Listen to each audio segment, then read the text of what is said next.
Welcome to the deep dive. Today we're focusing on something truly fascinating, the tabernacle. Our sources, they talk about this structure shimmering there in the desert, not just as a tent, but actually as a cosmic microcosm, like a mobile physical map of the universe itself, designed by, well, divinity. And that context is just so crucial, isn't it? Because we're diving into what has to be one of the most high stakes spiritual journeys really ever described in ancient scripture. I mean, the journey the high priest took when he entered the Holy of Holies. That's like the earthly throne room of the unseen God. Exactly. And the sources we're looking at, they treat this ancient ritual stuff not as, empty rote actions, but as a profound language, a symbolic language, and also a highly structured teaching system. A kind of spiritual curriculum, if you will. Yeah, designed to teach fundamental truths about existence, both to the people involved and anyone watching. Precisely. And the central figure in all this sacred drama, is the high priest, often called the pontifex, which, as our source defines it, means the bridge builder. Mm-hmm. Building that bridge between the human world and the divine. Right. His whole procession, every action, even every thread he wore was part of this intentional symbolic climb. It was like a reenactment of humanity's big quest to get back into God's presence. And the core idea, I think, that really jumps out from the material is this. The high priest's garments, they weren't just clothes, not ceremonial robes in the way we might think. Okay. They were more like a map, maybe a library, and a set of keys, all woven into the fabric itself, designed really to instruct anyone who saw him in these deeper truths about creation and the covenant. Okay, so let's unpack that. Let's start with his, incredible uniform. Right, the uniform. We begin at the foundation. There are 8 main pieces, known together as the Big Die Kahuna. Before the priest could even approach the divine presence, he had to deal with, the contamination of the everyday world. Makes sense. So his process of getting dressed started with the basic layers underneath everything else. The tunic, the keternet, which was a simple, close-fitting white linen garment. And then the linen pants, the miknasium. And that detail, the fine linen for this first layer, that's everything. It's all about purity, innocence, humility. It represents that clean slate you need before the sacred journey can even begin. Like wiping away the stains of the mortal world. Exactly. Cleansing the self. Without that pure foundation, all the fancy outer garments wouldn't mean a thing. They'd just be decoration. Okay, so from that pure white linen, we move outwards or maybe upwards to the heavens themselves. That's the robe of the ephod, the mail. This was different. Long, seamless, and blue. Woven from a single piece of cloth. Yeah, and the deep blue color, that's key. Symbolizing the heavens, the infinite. It's like wrapping the priest in the very fabric of the cosmos. The seamless part is fascinating, too. It really is, woven from top to bottom, suggesting unity, the boundless nature of the heavens. But then you look at the hem. It wasn't just pretty. It was like a rhythmic musical instruction panel. It had these alternating gold bells and pomegranates all along the bottom edge. And this is where it gets really interesting, like you said, because the symbolism has 2 sides. The pomegranates, bursting with hundreds of seeds, they symbolized life, fertility, the sheer abundance of creation, God's generative power. But the bells, they did something else. They announced his presence before the unseen. They made sure the divine knew he was coming. Right, but there's also this tradition that goes with it. The bells were also a kind of protective measure. A warning system. Yeah. If the sound stopped ringing, say, if he somehow went into the Holy of Holies with a flawed approach or some impurity, oh, wow. Tradition held that he'd perish.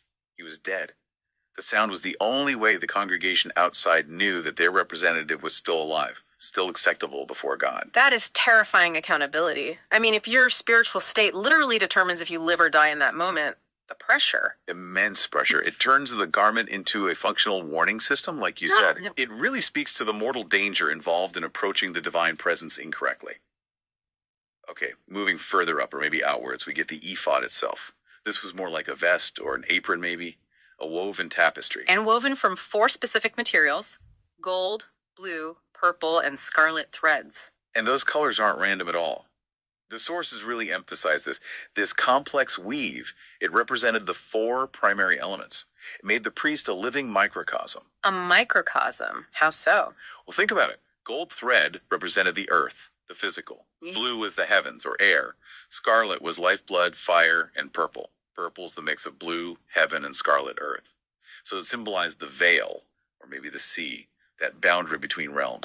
Okay, so by wearing the ephod, he was like a miniature universe himself. Exactly. Uniquely qualified to speak for all of creation. And the burden he carried was literally woven into it too, right? The shoulder straps. They held these two massive onyx stones, each engraved with the names of the 12 tribes of Israel. That's right. He was literally carrying the weight, the identity of his entire people on his shoulders, bringing the whole collective into the divine presence, a living token of the covenant. So, if the ephod was the burden on his shoulders, then the breastplate, the Choshen Mishpat, that represented the heart of the nation. That's a powerful transition, yeah.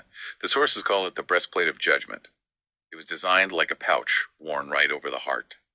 And it held 12 different precious stones set in 4 rows of 3. Again, one for each tribe. One for each tribe. A dazzling physical representation of the collective soul of Israel, making sure he carried his people not just as a weight on his shoulders, but right there on his heart, a sign of his deep, empathetic role as intercessor. But inside that pouch, tucked away near the heart, that's where the most mysterious items were kept, right?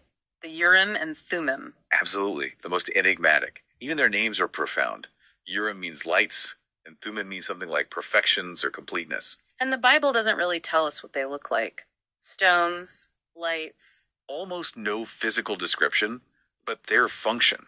That was absolutely critical for the nation. They were essentially an oracular device. Oracle. Meaning? A way to get a direct, infallible answer from God. Usually a yes, no, or maybe a light, dark kind of answer to a sacred question. This was like the spiritual blueprint in action.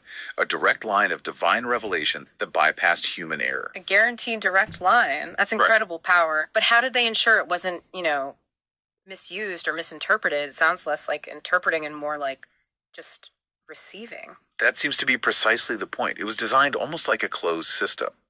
The Urim and Thummim were part of this divine teaching method that provided clarity, a standard of truth. Having them inside the breastplate confirmed that the high priest's judgments, when sought this way, were a faithful transmission of God's will, not just his own opinion. It kept the process pure. Okay, and then the final piece, the seal of his consecration. That would be the mitre, the linen turban. And attached to the front was a plate of pure gold called the tzitz. Engraved with specific words. Yes. Kodesh unto the Lord. That inscription was the public declaration, undeniable. His total dedication to his sacred purpose. It was the visual sign for everyone approaching the tabernacle that this man was completely set apart, embodying the sanctity needed to approach the ultimate mystery. So we've got the map, the library, the keys, all woven into the fabric. But the teaching wasn't just static in the clothes, it was also in the actions, right? Exactly. We have to shift now to the sacred gestures, the actions performed, especially on Yom Kippur, the Day of Atonement.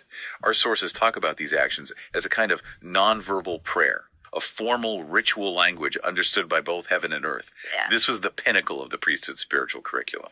Which brings us to that crucial 2-goat ritual. That is such a brilliant, 2-part object lesson. So after purifying himself, the high priest takes 2 identical goats, and lots are cast to decide which one is sacrificed to God, and which one is designated for Azazel, often translated as the scapegoat. And the really profound teaching moment is in the difference between those 2 goats. The goat that was sacrificed, that was for kapara, or atonement, its life essence was symbolically returned to God, to cover or pay the debt of sin. But that only handled the payment. What about the stain, the contamination itself? Right, the lingering effect. That's where the scapegoat comes in. The high priest would lay his hands on the head of that second goat and solemnly confess all the people's sins onto it. Symbolically transferring the nation's wrongdoings, the stains, the actual contamination onto the animal. And then that goat was led away, released into the wilderness, way out where nobody lived, a place it couldn't come back from to recontaminate the community. This was the powerful teaching model. Sin wasn't just paid for, it was physically removed, cast away, gone. Showing the people this really profound lesson about the completeness of grace and forgiveness. It's not just paid, it's gone. Exactly. The ritual demanded payment, yes, but it also physically demonstrated the complete separation from the sin afterwards. And then came the single most important moment of the entire year. The high priest actually entering the Holy of Holies. That curtain, the one separating the holy place from the Holy of Holies. It wasn't just any drape. It was thick, heavy, woven with intricate images of cherubim.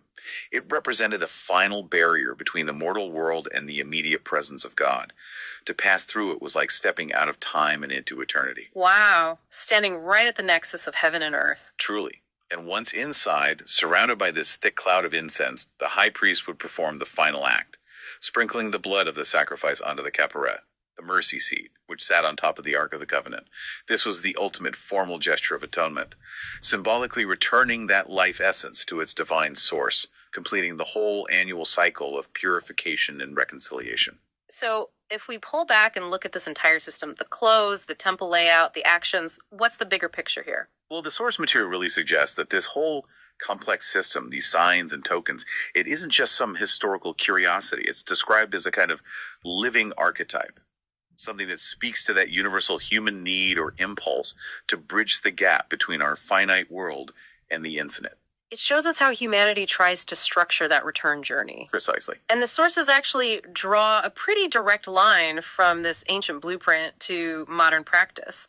They bring in the connection to the Church of Jesus Christ of Latter-day Saints. Yeah, it's quite explicit. For this tradition, that ancient narrative isn't just history. It's viewed as a living reality.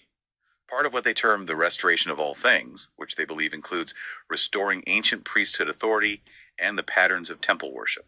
So the spiritual curriculum, as you called it, remains consistent across time. The underlying principles of the journey seem to be presented as the same, yes. Think about the progression. Just like the ancient high priest moved through the outer court, then the holy place, and finally the Holy of Holies. The modern LDS temple has that symbolic progression through different rooms. Exactly. You see that architectural teaching. The journey often starts in rooms representing creation or our physical world, like the outer court. Then members move to what's often called the terrestrial room, symbolizing this life of covenant and learning, kind of like the holy place. And the final destination. The celestial room. Yeah. Which represents returning to God's immediate presence, the symbolic equivalent of the Holy of Holies. It's a very purposeful journey mapped out right in the building. And just as the ancient priests needed specific garments and knowledge to make that ascent, the modern temple uses what the sources refer to as sacred tokens. Things like sacred names, specific gestures, or tokens taught in the temple endowment ceremony. These are understood as a kind of divine language, or maybe keys, needed to navigate that path back to God. It reinforces that the journey is guided, it's structured. And even the ancient robes have some kind of echo. They do, though visually quite different and simpler. The modern temple garment, worn by faithful members, is seen as a physical token of the covenants they've made. It acts as a private daily reminder of living a consecrated life. It brings that principle of being holy unto the Lord into just, well, everyday existence. And that idea of direct revelation, like the Urim and Thummim. That principle, the ability to receive direct divine guidance to bypass human error, that remains absolutely fundamental to the faith. It's presented as an ongoing key, showing that guidance and truth are continually available for navigating the spiritual journey home. So, wrapping this up, what does this all mean for us, looking back? The ancient high priest, his symbolic role, it really gives us this profound blueprint, a way to understand how humanity uses these complex systems, signs, tokens, gestures, trying to find connection and order in the universe. Yeah, every detail seems intentionally designed to teach something crucial about purity, accountability, atonement, reconciliation. And the path back to God, whether we look at the ancient rituals or the modern practices described, it's consistently shown not as just wandering around, but as a purposeful journey. A progressive ascent, moving from the outer world, maybe the world of chaos, towards the inner sanctum, towards the divine. It really is presented as a structured spiritual curriculum designed to guide us home. You know, our source material described the ancient temple pedagogy as an open book for all who had eyes to see. So if those ancient rituals and elaborate uniforms were designed as a map home, here's a thought to leave you with. What modern-day symbols or uniforms are we wearing right now? In our jobs, our social groups, even just how we dress day to day?